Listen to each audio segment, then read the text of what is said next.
Well, there, the season is over, and just to get straight to the point, congratulations to all you Ducks fans here on the internet. I mean, it's been a bad season pretty much. Despite we got a President's Cup trophy, but that means nothing. Fortunately, it's a major disappointment, and we haven't done anything. You know, I could say straight up, the Ducks were better than the Sharks were during this playoff series. I won't say the regular season, but definitely in this series. These 6 games, the Ducks were better because the Sharks had to steal a couple of games during a very immaculate goal and on one of the overtimes.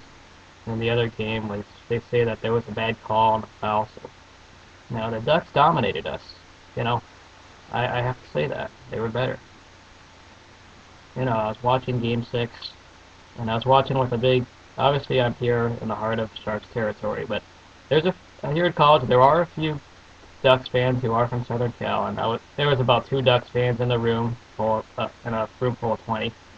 Some 2 people were happy by the time we left watching the game, and you know, it hurts. It really does. And I know what Cowboy TD feels like now when if the best record in a game loses to the 8 seed, and it's not happened before in hockey. This has already happened. The Red Wings did this back in 2006, so it's not. Thank goodness we're not the first team to do this, but we really know how to be let down in the playoffs because the Ducks were riding on a hot streak when they came into this playoffs, and we were still kind of cold. And we actually lost. We actually played 500 games. We're at a 500 record in the final few games there. It's like we're not motivated. Once we got the best record, we just kind of say, you go, yay, and that's it. It's not like we even care about the playoffs. That's almost how it feels. I won't blame them for Game 6 because the Ducks purely owned us in almost every point of that game. There was that one goal, and there we got that big deal. The Ducks scored 2 goals in about 90 seconds, or I don't know the exact, but within 90 seconds there were 2 goals, I believe, and they dominated the neutral zone. I mean, I was watching.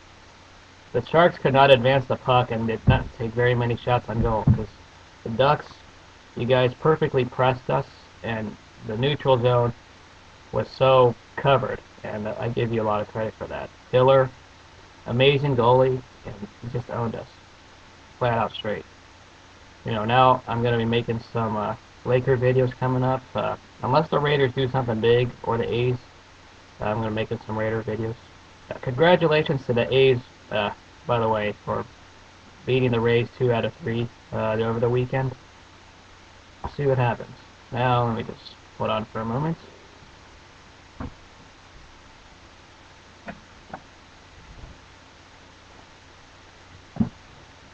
Now let's talk a little bit about the Lakers. That was a great game. We beat the Jazz. Very effective by pretty much everyone. Kobe had 31 points on the night. I know the score doesn't look like it'd be dominated, but you should realize during the regular season the Lakers will win by an average of 10. Sometimes in garbage time or in the fourth quarter they give a scare, and then they got to rely on someone to make a game-clinching shot just so that we don't have to rely on our free throw shooting skills. Just keep playing like you are at Lakers, and I'm worried about buying him because he hasn't been doing much this playoffs series. He's very ineffective, and he might not even be ready. I hope Luke Walton can recover for when it's time. And sure, he doesn't score the most, but he does have intelligence, and he's the one that can pass effectively and knows what to do. He may not execute the best, but he is smart. All right, and of course, he's the son of a basketball legend, also UCLA Bruin legend.